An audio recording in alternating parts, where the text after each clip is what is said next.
Regardez Smart Tech avec les technologies Lenovo.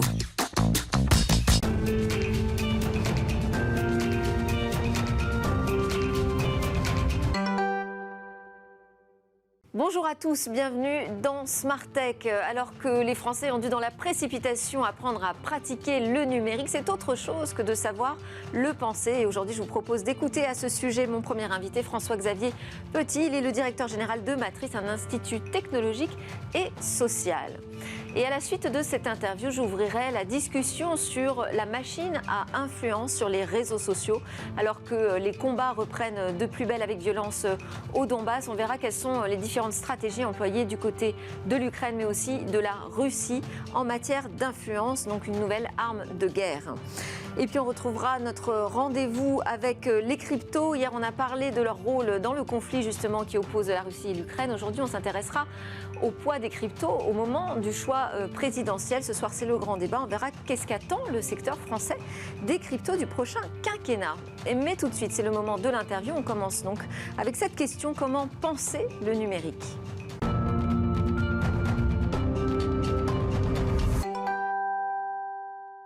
Dans l'interview aujourd'hui, on va s'intéresser à cet institut technologique et social qui s'appelle Matrice. Bonjour François-Xavier Petit, merci d'être avec nous. Vous êtes le fondateur de cette institution et aussi le directeur général de ce lieu qui est à la fois un organisme de formation, un incubateur de start-up, un centre de recherche, un lieu de création artistique. Enfin, je crois que vous avez 5 grandes thématiques. Est-ce que c'est pas beaucoup, j'allais dire presque trop ?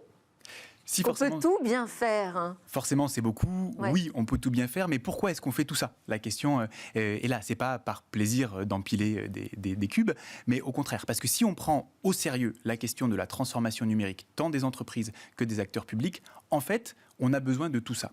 En fait, la question de comment est-ce qu'on transforme, comment est-ce qu'on fait avancer son entreprise, son institution, elle se joue au croisement de ces différents sujets et dans la capacité justement à les hybrider. La transformation numérique, c'est pas simplement venir implémenter des solutions technologiques à différents endroits. Former ses salariés aux nouveaux outils, c'est pas seulement, vous dites, pratiquer le numérique, c'est aussi penser le numérique aujourd'hui, c'est ça qui est important. C'est ça la question, c'est-à-dire qu'est-ce que l'on veut en faire ? On a au bout des doigts une puissance incroyable.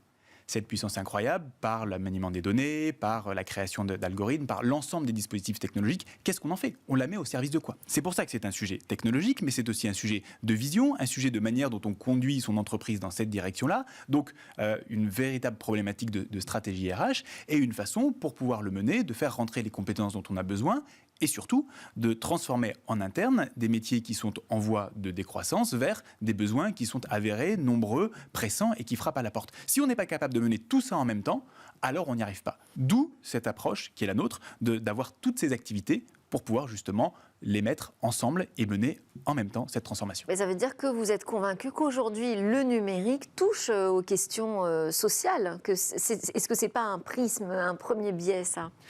Alors, c'est un biais, c'est une conviction. Surtout, oui, le numérique touche aux questions sociales, évidemment, puissamment. Quand on voit à quel point les effets sur les métiers sont gigantesques, on ne peut pas se contenter de dire « ce n'est qu'une question technologique, ça appartient à la DSI et ailleurs, le reste de l'entreprise continue à vivre sa vie ». On mène en ce moment une étude sur la question de l'automatisation des métiers. Et on a beaucoup de salariés qui nous disent « avant j'avais un métier, maintenant je regarde un ordinateur faire mon métier ».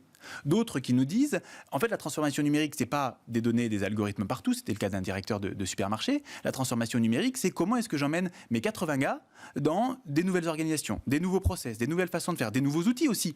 C'est ça, la question de la transformation numérique. Donc, quelque part, l'outil, c'est la petite pointe émergée de l'iceberg. Il y a tout le reste qui est la transformation d'une entreprise. Et alors, vous dites aussi qu'il veut justement travailler sur cette responsabilité du numérique, hein, ses impacts, ses effets sur la société.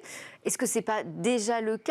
On a quand même passé tout un cap, un premier cap en tout cas important de transformation. On n'est pas encore arrivé à la maturité, selon vous, sur ce sujet ? On en est particulièrement loin. On en est très loin. Très loin ? On en est très loin. Et on voit à quel point, ne serait-ce que les résultats... Ce n'est pas les discours qu'on entend quand on interroge alors les grosses sociétés du CAC 40 qui nous disent « ça y est, maintenant, nous, on a cette conscience de la responsabilité du numérique dans l'entreprise ». Si tout allait bien, on n'aurait pas l'extrême droite au second tour et aux portes du pouvoir. Il faut bien lire aussi dans ces votes-là un malaise fondamental de la société quant à l'environnement numérique qui est autour de nous. Vous pensez que c'est lié à l'environnement numérique ? Je pense que c'est particulièrement lié à l'environnement numérique qui est aussi responsable de la perte de prise sur son environnement, la perte de prise sur son travail, la perte de prise sur où ses enfants vont aller faire des études, la perte de prise sur absolument tout. Quand monsieur le banquier vous dit « je ne peux pas vous faire un crédit, le système ne veut pas », quelle prise a-t-on ? Et particulièrement quand on est en bas de la société. Évidemment que l'automatisation généralisée que l'on connaît a des effets politiques et sociaux. Et justement, nous, acteurs du numérique, si on continue à dire tout va bien, on fait de l'intelligence artificielle, c'est formidable, les cryptos progressent, c'est génial, et la société n'existe plus, alors on va au-devant de difficultés fondamentales. Alors comment on fait quand on est un institut qui veut porter vraiment ce sujet de savoir penser le numérique, comment on fait pour anticiper ces transformations de la société, pour agir en amont ? Justement, en réfléchissant et en produisant des solutions qui permettent de mettre en œuvre une vision particulière du numérique. Comment est-ce qu'on est capable de créer de la traçabilité sur les données ? Comment est-ce qu'on est en capacité de mettre en visibilité les choix que font les algorithmes ? Comment est-ce qu'on est en capacité de savoir ce qui relève de la machine et ce qui doit relever des humains. Et pouvoir justement partager les choses dans ce sens-là. Sortir de la confusion absolue qui fait qu'on fait faire aux humains des travaux de machines et aux machines des travaux d'humains. Et alors très concrètement, ça s'organise comment ? Parce qu'on a dit, vous avez beaucoup de travaux en cours, à la fois sur la transformation du travail, vous avez un incubateur de start-up, vous regardez, je crois, les projets les plus responsables socialement, justement, un organisme de formation aux nouveaux métiers du numérique. Qu'est-ce que j'oublie ? La création artistique. Bien sûr. Alors, comment est-ce que vous faites travailler tout ça ensemble autour de cette question de la responsabilité ? Très concrètement, par exemple, quand l'Assemblée nationale nous sollicite pour travailler sur la question de l'automatisation du processus d'amendement, on envoie d'abord sur le terrain les sociologues, les anthropologues, les designers, comprendre justement quels sont les enjeux et quels sont les sujets. Les députés, un certain nombre, nous disent « c'est notre pouvoir l'amendement, donc n'y touchons pas ». Les administrateurs de l'Assemblée nous disent « c'est notre métier que d'écrire les amendements, donc n'y touchez pas. Si c'est ça, alors le numérique sera notre ennemi ». En comprenant ça, nous on se dit justement, quelle est leur valeur ajoutée ? Où est-ce qu'ils sont intéressants ? Ils sont intéressants et utiles sur la conception de l'amendement. Qu'est-ce qu'on met dedans ? Quel est le fond du texte ? Par contre, là où la machine peut intervenir, c'est sur le fait de bien écrire en légistique, en langage juridique. Et c'est là qu'on vient penser le numérique, en se disant, voilà ce qui relève des humains et comment est-ce qu'on replace les humains sur des tâches à valeur humaine. Donc sur le terrain, on envoie d'abord des sociologues, des ethnologues, pourquoi pas ? Exactement. Avant d'envoyer des techniciens. On commence par ça. Et sur cette base-là, on construit les projets. Donc ensuite, c'est les chefs de projet, c'est les entrepreneurs qui prennent la main et les techniciens arrivent après pour pouvoir fabriquer ça. En même temps, ils étaient là au début parce que nous, on ne séquence pas les choses de manière si étroite, avec les techniciens à la fin qui font ce qu'on leur a dit. On les fait penser dès le début aux différentes solutions. Mais c'est comme ça, en fait, qu'on pense un numérique qui est responsable des usages, qui est responsable des gens, qui est responsable de leur métier, qui est responsable de leurs conditions sociales et qui est aussi responsable de leur qualité au travail, de leur qualité de travail. Vous savez, dans l'automatisation, il y a deux choses. Il y a la question de produire des solutions technologiques qui permettent de remplacer un certain nombre de tâches, mais il y a la question de construire une expérience qui est fondamentalement différente, à la fois pour l'utilisateur, mais aussi pour le collaborateur, pour le travailleur. Et si on oublie ça, alors le numérique va droit dans le mur. Et alors, les gens se révolteront. Il ne vous a pas échappé que sur les 12 candidats à l'élection présidentielle, 11 étaient pour la suppression de Parcoursup. Je ne me prononce pas sur le fond, ce n'est pas le sujet, mais c'est bien qu'il y a un problème, que derrière cette opacité complète, on va finir par rendre absolument odieux à l'ensemble de la société les dispositifs numériques. Donc si nous, on ne pense pas cette responsabilité-là, alors on est à côté du sujet. Et nous, Institut d'innovation technologique et sociale, mais en l'occurrence, sur Parcoursup, il y a eu un travail d'effectuer, un travail éthique sur la nécessité d'avoir des algorithmes explicables. Donc cette démarche était pourtant engagée, ça n'a pas suffi. Ça ne suffit pas, parce que on comprend toujours pas. Et c'est pas parce que l'algorithme a été publié en papier, c'est pas parce qu'on se pose ces questions-là que les choses sont transparentes aujourd'hui. Donc après, il faut savoir aussi communiquer sur cette explicabilité. Et il faut savoir aussi éduquer. Moi, je ne crois pas qu'il faut apprendre à coder à tout le monde dans une logique, lire, écrire, coder, compter. Mais par contre, il va falloir apprendre à tout le monde à décrypter et à comprendre comment fonctionne un algorithme, quels sont les choix qu'il fait, qu'est-ce qui est intelligent dans l'intelligence artificielle. C'est quand même une vraie question, elles sont partout. Mais qu'est-ce qui est intelligent là-dedans ? Comment fonctionne une base de données ? À quoi servent mes données ? Et les entreprises vont avoir à inventer les modèles qui feront qu'il y aura un retour sur l'utilisation des données, que ce soit sur le fond, que ce soit économiquement. Il y a des nouveaux modèles à penser à utiliser là-dedans. Et je pense que les entreprises qui réussiront demain sont celles qui proposeront des modèles non prédateurs de collaboration avec ceux qui se servent des outils techniques et qui fera leur avantage comparatif. C'est les entreprises aujourd'hui qui financent principalement Matrice, l'Institut ? Aux 3/4, et puis pour 1/4, c'est donc pour leur transformation numérique, c'est ça ? Vous les aidez à réaliser leurs projets ? Tout à fait. Tout à fait. Et c'est ça qui finance les formations que l'on fait de demandeurs d'emploi au métier du numérique. Et le reste du financement, pardon, je vous ai coupé ? C'est du financement public, c'est du programme d'investissement d'avenir qui nous soutient pour 1/4. Ok, on n'a plus beaucoup de temps. Simplement, votre modèle, on dit que c'est le MIT, donc le Massachusetts Institute of Technology, qui est très prestigieux partout dans le monde. Vous confirmez ?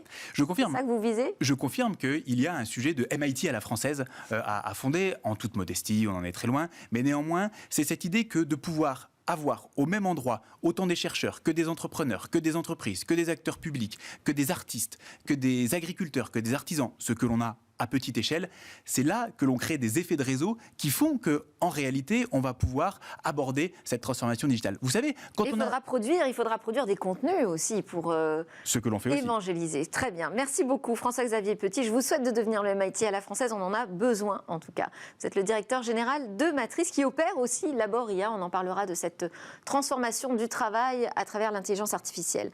C'est l'heure de notre talk. Là, on va totalement changer de sujet. On va parler des réseaux sociaux qui deviennent une nouvelle machine de guerre d'influence.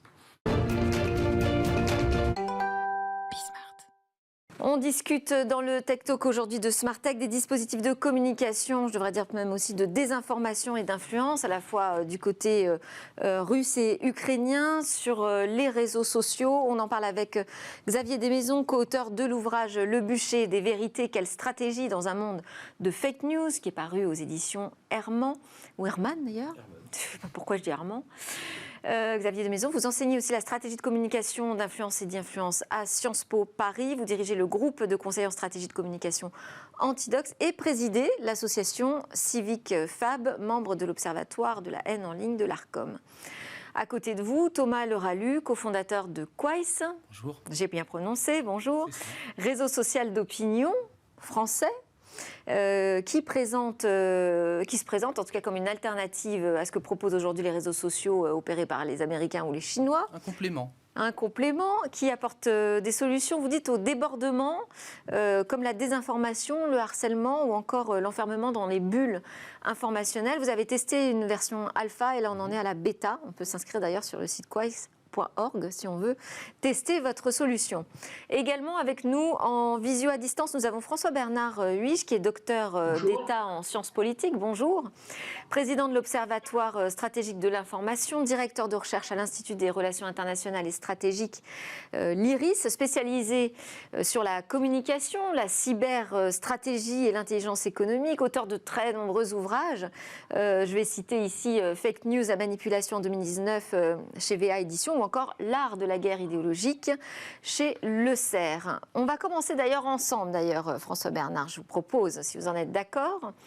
Est-ce que vous avez d'abord observé des stratégies très différentes, des stratégies d'influence très différentes sur les réseaux sociaux entre la Russie et l'Ukraine ?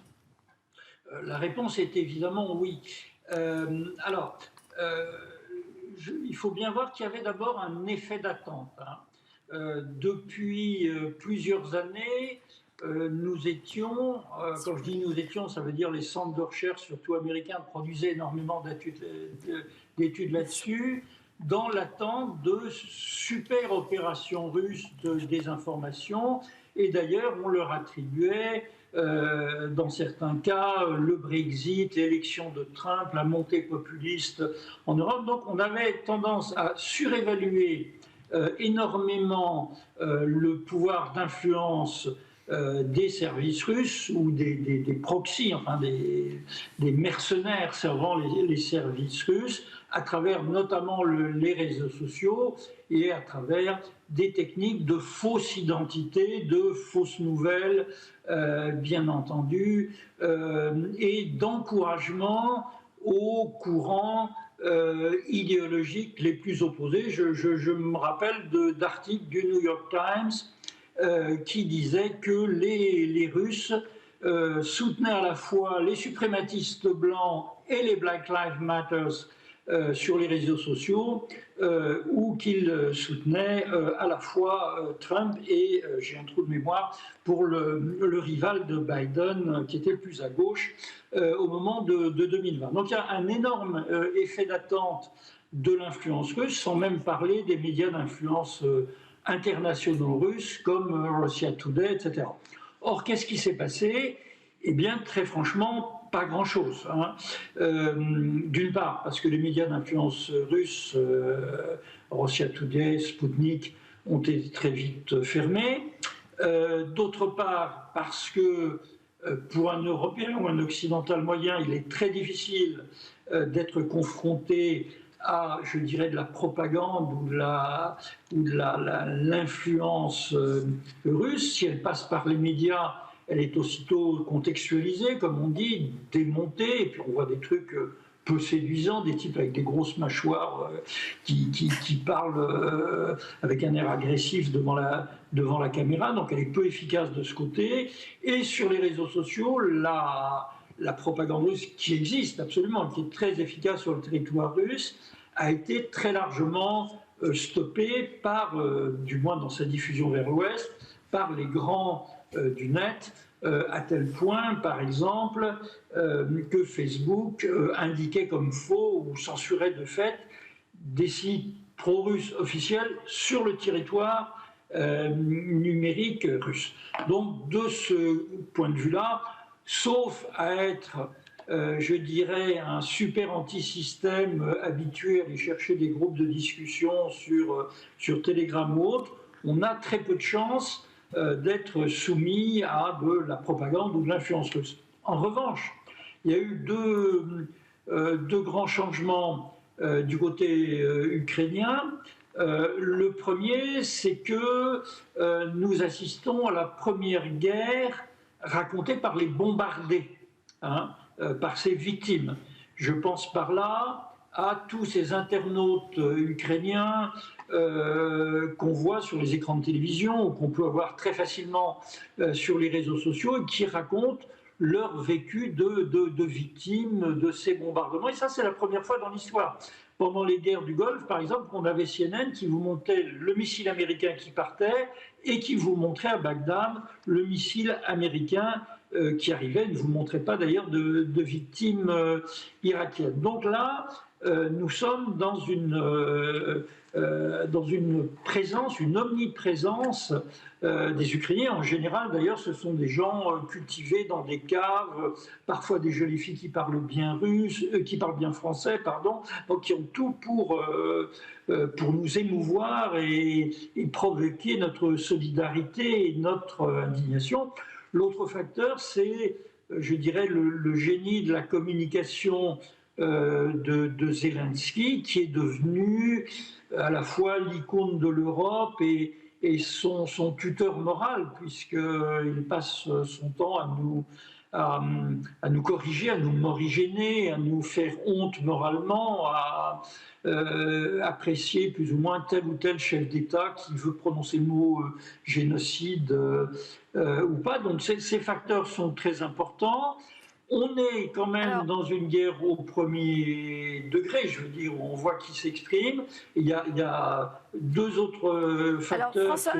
Alors, François Bernard, si vous permettez, je voudrais quand même aussi faire réagir nos invités en plateau sur justement le fait que Internet est vraiment devenu un théâtre des opérations. François Bernard le disait à juste titre, c'est la première guerre où finalement on donne cher aux gens qui vivent la guerre sur le terrain. C'est un paradoxe du numérique. Ça a changé quelque chose dans cette guerre d'influence, la manière dont on utilise les réseaux sociaux ? Je ne sais pas. Il y a toujours eu l'utilisation de la communication pendant les guerres. Et c'est là d'ailleurs où on a inventé la plupart des méthodes. Les penseurs, enfin la propagande, c'est quand même issu des méthodes de la Seconde Guerre mondiale. Les penseurs de la communication d'influence sont issus aussi. Vous avez vu surgir quand même des innovations là. On disait justement. Il y a vraiment des innovations majeures. On a la guerre racontée par les combattants. Est-ce que vous avez vu d'autres choses émerger et surgir sur les réseaux sociaux pendant ce conflit ? Cette guerre racontée par les combattants, elle est vraiment importante avec la mobilisation d'émotions. extrêmement forte. Donc il y a la colère qui est l'émotion la plus virale sur les réseaux sociaux. Hein. Donc on l'a vu largement. On a la peur puisqu'il y a tout un travail pour faire peur aux opinions européennes et américaines. Et puis il y a aussi l'ironie. Il y a ce qui est aussi un des leviers très importants de dissémination d'informations sur les réseaux sociaux. Donc ces fameux chats russes abandonnés tirés par un tracteur, ce grand navire qui devient un sous-marin. Donc tout un jeu sur l'ironie destiné à...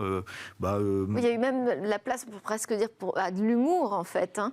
Là, ce que vous décrivez, la peur, la violence, le sourire, tout ça, ce sont les ingrédients, c'est un cocktail finalement idéal pour la viralité. Exactement. Cocktail idéal de viralité, premier sujet. Et puis après, il y a, François Bernard l'a évoqué, il y a le fait que énormément de gens sont capables d'utiliser ces outils et ces réseaux sociaux avec l'apparition de nouveaux types de compétences qui est ce qu'on a appelé l'OSINT, l'Open Source Intelligence, c'est-à-dire tout un ensemble d'acteurs qui vont sur leur profil Twitter répertorier tous les chars d'assaut qui vont avoir été détruits. À partir de données publiques disponibles, de faire un suivi data presque du conflit. C'est ça, et du coup le gouvernement ukrainien a demandé récemment à sa population d'ailleurs de filmer, documenter le maximum de choses, le passage des troupes, des exactions, pour pouvoir les diffuser, les partager, et puis peut-être un jour travailler judiciairement les choses ou être informé en direct de ce qui peut se passer. Voilà. Comment vous voyez les choses, Thomas Leroy, puisque vous luttez contre la désinformation? Est-ce qu'il vous semble là, ce qui s'est passé en matière de guerre d'influence sur les réseaux sociaux liés à ce conflit, qui est plutôt positif, ça apporte de la transparence, ou au contraire, on a semé du trouble dans le trouble? Est-ce qu'on a pris en otage aussi nos opinions? Oui, peut-être, oui. Dans l'ordre. En fait, il y a beaucoup trop de choses à dire dans un time frame assez court. Les réseaux sociaux agissent comme un catalyseur de propagande et de désinformation, comme a très bien dit M. Huyghe et M. Desmaisons. C'est aujourd'hui des nouvelles technologies qui permettent de transmettre de l'information, des news, des choses qu'on n'avait pas. On a découvert les images de la guerre en plus ou moins direct avec la guerre du Vietnam. Maintenant, on découvre la guerre, comme je l'avais dit, par les particuliers, par les civils. Moi, ce qui me dérange vraiment, et ce qui dérange de plus en plus d'autres instances d'ailleurs, c'est ce que vous avez dit, l'émotion, la puissance de l'émotion. Aujourd'hui, ce qui dirige la viralité d'une news, c'est l'émotion. Si c'est de la colère, ça va bien marcher. Si c'est de l'indignation, ça va bien marcher. D'ailleurs, c'est très bien repris par M. Zelensky. Et c'est très dérangeant parce que l'émotion, ça ne fait pas réfléchir le peuple. Ça n'aide pas le peuple à être lucide. Ça n'aide pas les gens à voter en connaissance de cause. C'est dangereux. Et qui sont les premières victimes? Je pense que c'est les internautes qui sont aujourd'hui la chair à canon de ce théâtre des opérations médiatiques en parallèle du théâtre des opérations militaires. Il y a des fausses bonnes idées. La première fausse bonne idée, c'est, on va dire, le paradigme un peu nord-coréen de tout contrôler pour être sûr de maîtriser l'information. Donc là, c'est vraiment très restrictif. C'est 1984, George Orwell, tout ça. À l'inverse, à l'autre extrémité du spectre, on a ce débordement de vouloir une totale liberté. Donc là, on va citer le célèbre forum 4chan sur Internet, que peut-être vous connaissez. Bien sûr. Et ça, c'est un peu le paradigme. Des activistes. C'est des tout et n'importe quoi. C'est des gens totalement libres, quasiment pas modérés, etc.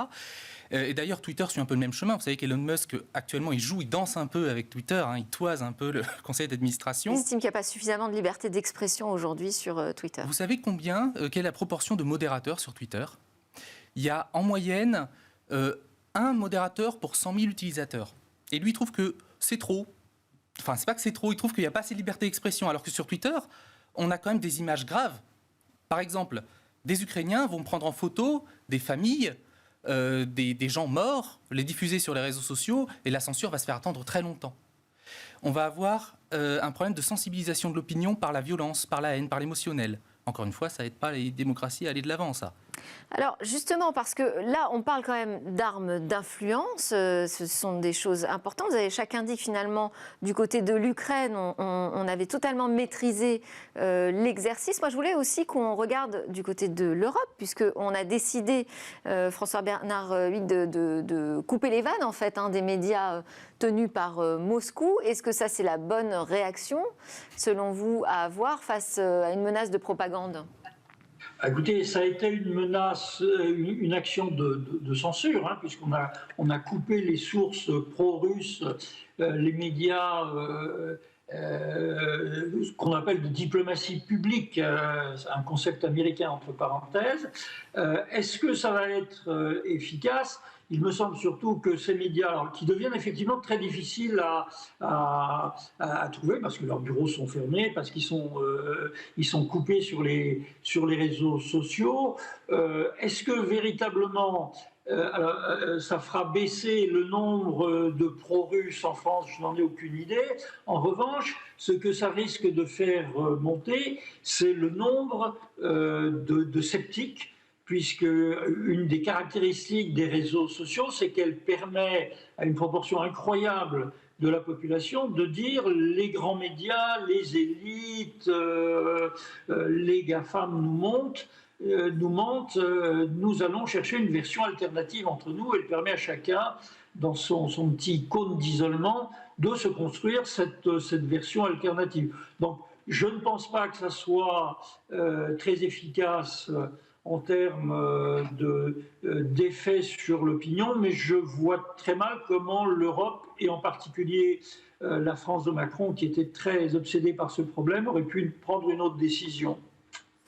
Xavier Desmaisons, donc on dit c'est surtout les antisystèmes finalement que les Russes vont pouvoir toucher ou sensibiliser davantage. Mais alors comment procède-t-il justement ? Bon, François Bernard l'a évoqué. Alors peut-être que j'ai un point de désaccord avec lui sur l'influence réelle de la Russie en Europe. On a écrit un livre ensemble sur la question des Gilets jaunes, dans lequel, en l'occurrence, on convergeait sur le fait que c'est pas la Russie qui a créé le mouvement Gilets jaunes, en revanche qu'elle a pu, le dynamiser, notamment par l'intermédiaire de ces médias, RT News étant le média numéro 1 des Gilets jaunes.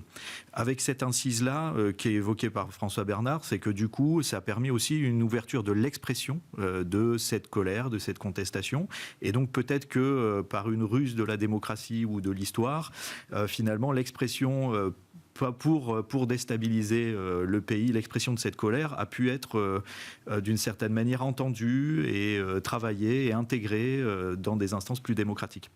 Il y a quand même tout un ensemble de canaux qui sont mobilisés, essentiellement pour rencontrer des gens qui ont des prises de position contre le système, disons le système mondialiste, suivant où on parle. Alors ça peut être les États-Unis, ça peut être l'Occident, et donc du coup cette influence a quand même beaucoup d'impact dans des pays africains notamment. Donc il faut pas considérer que l'Europe dans cette affaire. Il faut aussi considérer l'Afrique, l'Inde, la Chine, donc un ensemble de pays où des opinions du coup entendent assez fortement ce que leur dit le régime de Vladimir Poutine. Ça peut être aussi des expressions contre la science, contre une idée du progrès, une idée du progressisme social. On retrouve quand même 4 candidats qui ont pris des positions en faveur de Vladimir Poutine au premier tour de l'élection présidentielle, dont un qui arrive au second tour, une en l'occurrence. Et donc, du coup, cette influence un peu complexe... Ce que vous dites, c'est que sur la guerre d'influence, la Russie n'a pas perdu, loin de là. Finalement, elle a plutôt un terreau favorable même qui s'est installé aujourd'hui en France, en particulier, si on parle de la France. Moi, je pensais jusqu'à présent qu'on était plutôt en train d'avoir vécu l'apogée de ces méthodes d'influence par le déploiement de médias comme RT ou Sputnik, par l'appui sur des proxys, donc des personnes qui vont sur les réseaux sociaux prendre des positions, sur des faux comptes aussi, qu'on continue à voir dans les réseaux sociaux, sur les réseaux sociaux. La le conflit en Ukraine pourrait avoir redynamisé certaines de ces forces aussi en les radicalisant. C'est-à-dire qu'on en verrait peut-être les effets, en revanche, plus tard. On aura des effets rebonds, oui. Je voulais vous faire réagir également, Thomas Leralus, sur cette décision qui a été prise de censurer RT et Sputnik, en particulier en Europe. Ah, je trouve cette décision fantastique. J'étais sur Twitter et le jour où le compte Russia Today France a été fermé, immédiatement après, les algorithmes de Twitter m'ont proposé de suivre le Russia Today Afrique du Sud. Et du coup, en fait, l'algorithme a joué contre nous. Redoutablement efficaces, les algorithmes. Ah, c'est beaucoup plus efficace que notre manque de souveraineté numérique. Je crois qu'aujourd'hui, on est trop tributaire de décisions qui ne nous appartiennent plus, qui ne sont même pas de notre côté de l'Atlantique. On a des outils, on a Twitter, on a Facebook et tout, on est en train de faire des grandes thèses. Enfin, rendez-vous compte, on est devant des outils qu'on ne maîtrise plus. On n'a pas la souveraineté numérique, on n'a pas le contrôle du destin de notre information. À l'échelle de notre pays, à l'échelle de l'Europe et d'autres pays du monde. Je crois que ce n'est pas qu'une question de comment savoir être le meilleur saumon qui remonte la rivière des réseaux sociaux. Je crois que c'est surtout une question, pour moi, de sensibilisation du public. Il faut que le public apprenne à faire attention, à prendre du recul, à arrêter cette espèce de réflexe pavlovien de surréagir à l'information émotionnelle. 2, être capable de retrouver une certaine souveraineté numérique, pour laquelle on lutte, puisqu'on fait un réseau social français, enfin une évolution de réseau social français orienté qualité. Et 3, pour moi, c'est une question d'outils.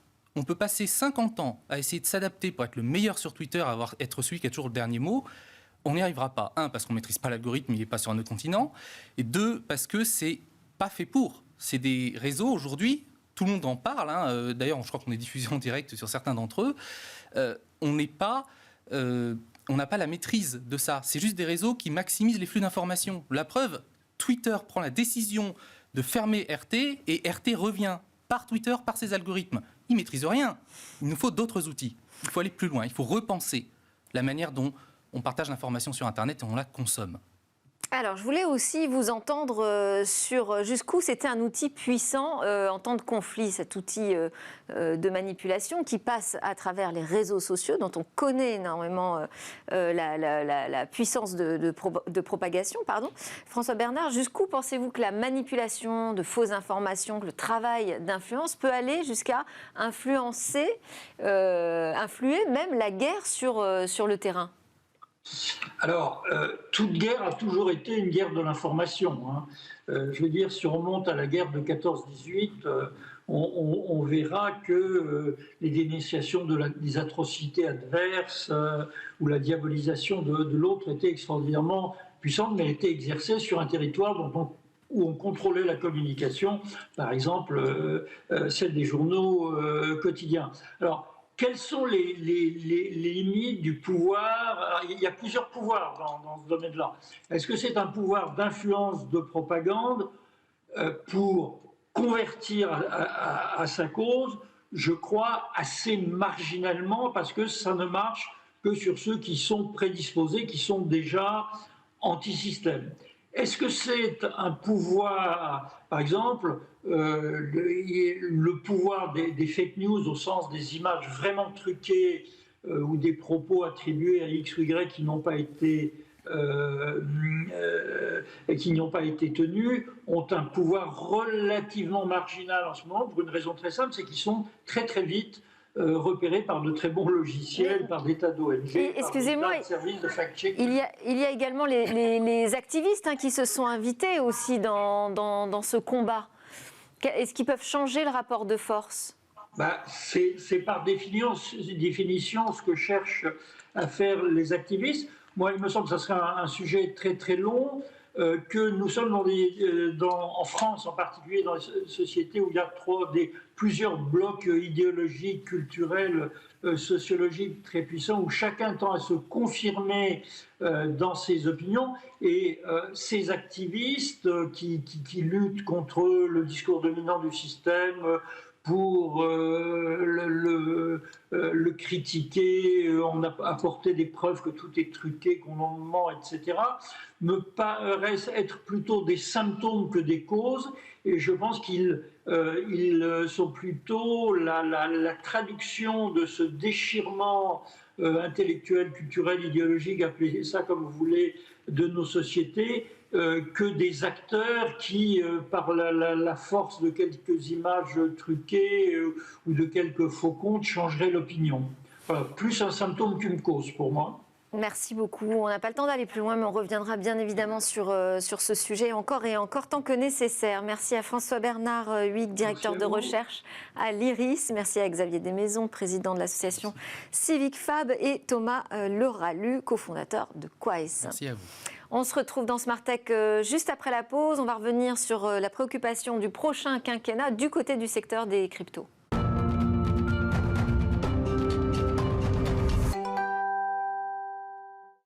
Voilà de retour sur le plateau de Smart Tech, l'émission qui pousse les portes de l'innovation et questionne la nouvelle société numérique. Alors, c'est l'heure désormais de s'intéresser aux crypto-monnaies, crypto-actifs et à son secteur avec Faustine Fleuret qui est la présidente et directrice générale de l'ADAN. Bonjour Faustine. Bonjour. Merci beaucoup d'être avec nous. Vous allez nous aider à mieux comprendre ce secteur des cryptos qu'on défriche régulièrement dans Smart Tech. Ce soir, c'est le grand débat qui va opposer les deux candidats à l'entre-deux tours. Alors, on va regarder ensemble ce qu'attend le secteur français crypto de ce prochain quinquennat. Pourquoi le développement de ce secteur est devenu un enjeu majeur, politique, qui attend des décisions. Alors parce que tout simplement, l'innovation crypto, qui est portée notamment par l'industrie française, a l'ambition et le potentiel d'irradier toute l'économie française. On parle beaucoup des cas d'usage dans la finance, dans le paiement, mais pas uniquement. Et avec maintenant l'avènement des NFT et des métaverses, c'est vrai que c'est aussi toutes les marques, tout le commerce qui va être intéressé, impliqué, les jeux vidéo, le divertissement, le sport. Irradier, c'est-à-dire le transformer en fait ? Tout à fait. C'est vraiment une révolution, un changement de paradigme et en fait la transformation de notre économie vers une économie du numérique. Et c'est pourquoi il faut absolument que l'industrie française soit moteur de cette transformation. On a vu avec l'avènement d'Internet ce que ça signifie de délaisser en fait à des acteurs non européens cette puissance-là. Ça veut dire pour les GAFAM non européens imposer leur système de valeurs, percevoir en fait toute la manne, notamment les richesses qui vont être créées et les États qui en bénéficient en premier lieu. Ça n'a pas été la France, ça n'a pas été l'Europe. Donc il faut absolument que la crypto soit perçue comme une deuxième chance pour la France et pour l'Europe de renforcer notre souveraineté numérique grâce à vraiment ce pilier-là.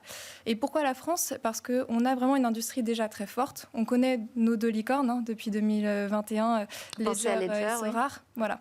Ces deux arbres qui cachent la forêt de vraiment une industrie extrêmement dynamique, mais qui est aussi une industrie naissante. Les technologies blockchain, elles ont une 12aine d'années, et donc le secteur est tout aussi jeune. Il faut un accompagnement des pouvoirs publics pour aider à se développer cette industrie. Alors, il y a déjà des décisions qui ont été prises, des choses qui se sont passées sur ce secteur. On a un régime réglementaire qui a été adopté dans la loi Pacte. Il visait justement à aider au développement de cet écosystème en France. Est-ce que ça n'a pas suffisamment levé de barrières ? Est-ce qu'on n'est pas allé assez loin ? Alors, c'était vraiment une réglementation qui était attendue du secteur. Elle avait déjà l'ambition d'être assez inédite en étant adaptée au secteur. Il y avait des composantes optionnelles, des composantes obligatoires. Donc ça se voulait tenir compte de ce secteur naissant. Ça se voulait aussi être un outil qui pouvait rassurer une nouvelle clientèle, des partenaires bancaires et financiers dont cette nouvelle industrie a besoin, et ça devait tirer l'écosystème vers le haut. Donc vraiment, le secteur attendait cette réglementation. Mais entre la théorie et la pratique, il y a vraiment eu un fossé. Ouais. Et le régime PSAN a vraiment déçu. Les procédures ont été très longues pour être autorisées, très coûteuses pour les acteurs. PSAN, donc prestataire de services sur actifs numériques. Tout à fait. C'est le statut juridique qui a été créé en France, qui est unique, et qui est en train d'inspirer ce qui se passe en Europe et qui donc va aujourd'hui encadrer les marchés de cryptoactifs. Donc ça a été long, ça a été coûteux et les acteurs ne voient pas forcément en face les contreparties qui étaient notamment de résoudre les problèmes de bancarisation. Aujourd'hui, c'est très compliqué pour les entreprises crypto d'ouvrir des comptes bancaires, de souscrire à des crédits auprès d'établissements français. Le régime qui a été... Il n'y a pas d'obligation aujourd'hui là-dessus ? Alors, normalement, quand on est un PSAN enregistré en France auprès de l'autorité des marchés financiers, on doit avoir un droit d'accès au compte bancaire facilité. Oui. Ça, c'est la théorie. Et comme je disais, la pratique est un peu différente et ce droit n'est pas respecté par les établissements bancaires français. Une autre chose qui n'est pas respectée, c'est qu'on a quand même une composante obligatoire dans ce régime réglementaire. Les acteurs qui veulent s'adresser au marché français pour faire de l'échange, pour conserver des cryptoactifs de clients, doivent respecter la lutte contre le blanchiment et le financement du terrorisme, qui est une réglementation européenne.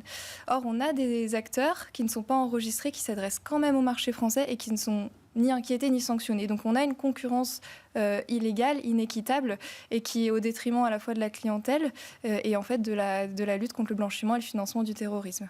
Donc l'ADAN, que vous représentez, a publié un manifeste qui avance 20 propositions très concrètes, qui avançaient en tout cas à l'ensemble des candidats à la présidentielle. Maintenant, il n'en reste que 2 en lice. Qu'est-ce que vous leur demandez? Qu'est-ce que vous attendez d'eux?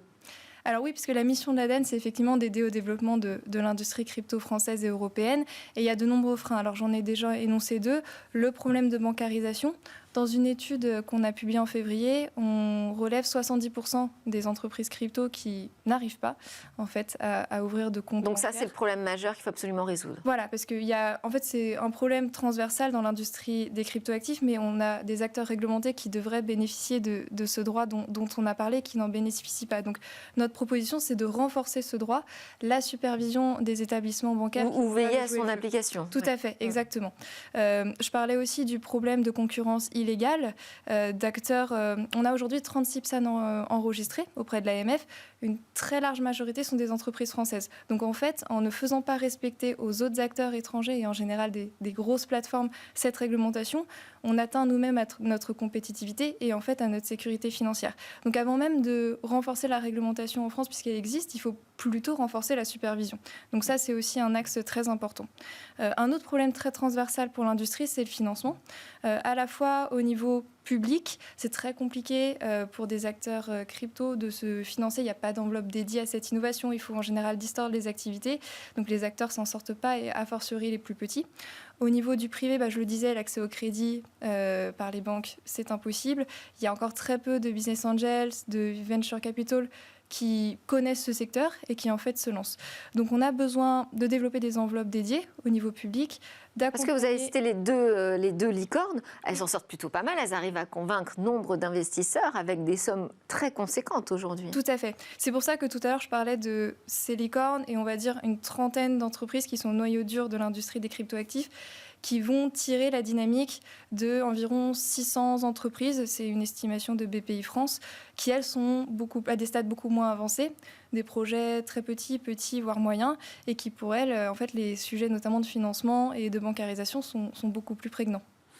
Merci beaucoup. Faustine Fleuret, vous êtes la présidente et directrice générale de l'ADAN qui représente cet écosystème crypto en France. Merci d'avoir défendu ce secteur. C'était Smart Tech. Merci à vous de nous avoir suivis et de nous suivre tous les jours très fidèlement en ligne, sur les réseaux sociaux et également en podcast et à la télé sur la chaîne Bismart, bien évidemment. On se retrouve dès demain, même heure, on sera en direct à 11h.